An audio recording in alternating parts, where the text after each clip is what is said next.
Olá, nós vamos falar hoje sobre o assunto refração. Será o nosso primeiro vídeo sobre o conceito de refração e suas consequências. A gente fará isso em 4 vídeos. O primeiro vídeo é esse, o segundo vídeo é sobre dióptro plano e reflexão total, ângulo limite, e o terceiro vídeo sobre prisma, lente de face paralelas. O quarto vídeo será sobre lentes esféricas. Então, vamos adiante. Aqui nós temos a figura de mosqueiro, temos uma árvore, nós temos a sombra, aqui, e aqui a cor da água normal. Bem aqui a gente tem a linha do horizonte, que é o encontro do céu com as águas. Deus nos deu todas as cores para melhor observarmos o mundo. Que você consiga olhar o mundo com os olhos de Deus. Então, vamos para a refração. Qual seria a definição de refração?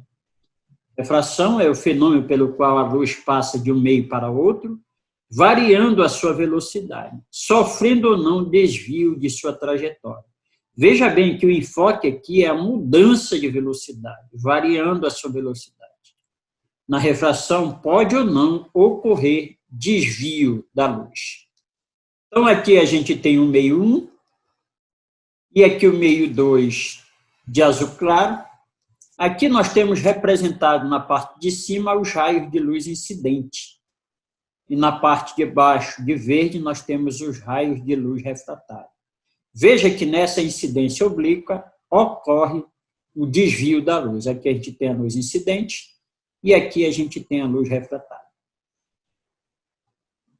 Exemplos de refração. Se a gente colocar um lápis dentro de um copo com água, a gente vai ver que esse lápis parece quebrado, certo? E isso é devido à refração. O arco-íris também é devido à passagem da luz por uma gota de água, alterando sua velocidade, ocorrendo a dispersão nas 7 cores do arco-íris. Esse fenômeno também é devido à refração. Então, o lápis parece quebrado no ponto de separação entre o ar e a água. A formação do arco-íris tem a ver com a refração.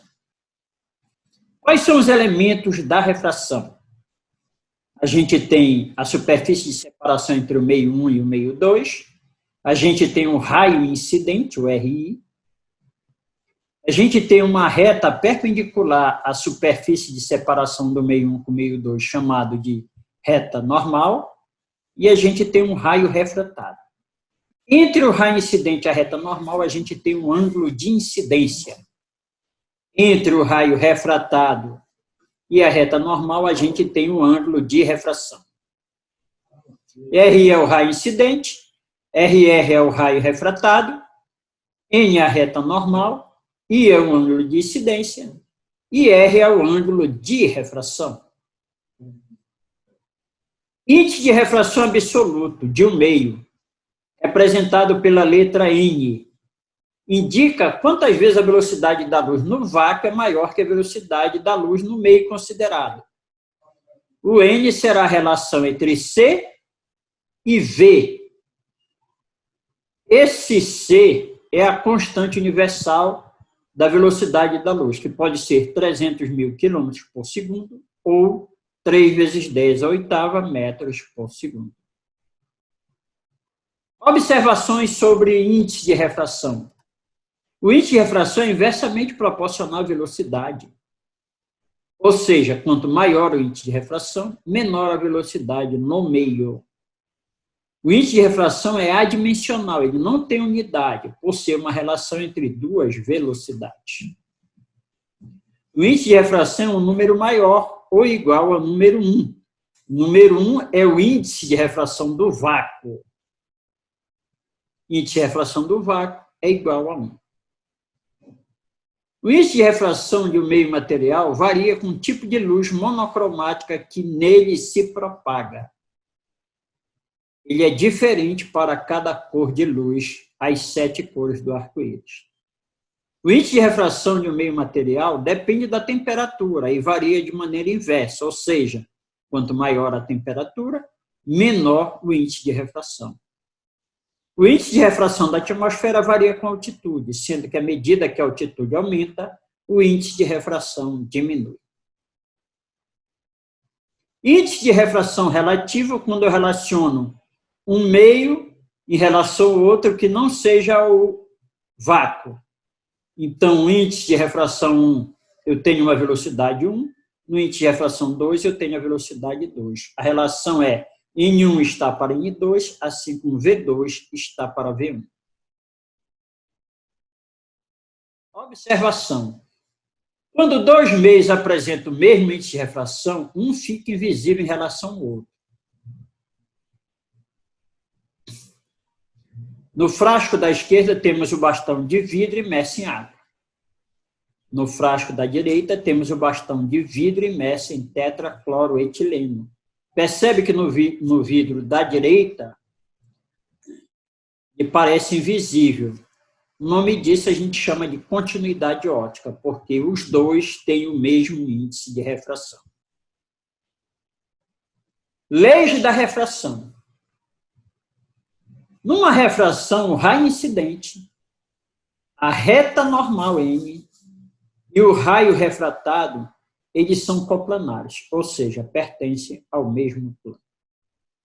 Segunda lei, para cada par de meios, é constante o produto do índice de refração do meio pelo respectivo seno do ângulo de incidência ou de refração. Essa lei também é conhecida como lei de Snell e Descartes.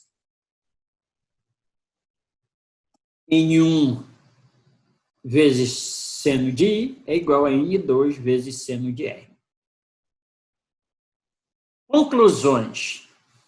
Primeira, quando um raio de luz passa de um meio menos refringente para um meio mais refringente, o raio refratado se aproxima da normal.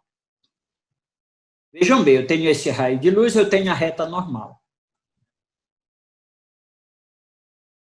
Se não houvesse mudança de meio, ele passaria direto.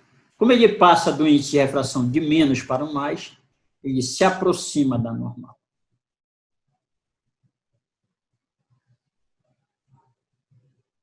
Conclusão 2. Quando um raio de luz passa de um meio mais refringente para um meio menos refringente, o raio refratado se afasta da normal.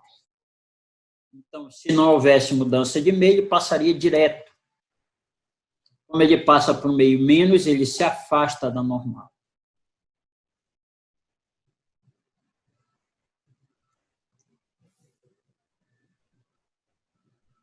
E a gente tem um terceiro caso, quando eu tenho uma incidência normal, ou seja, perpendicular à superfície de separação, o raio não sofre desvio nenhum. Quando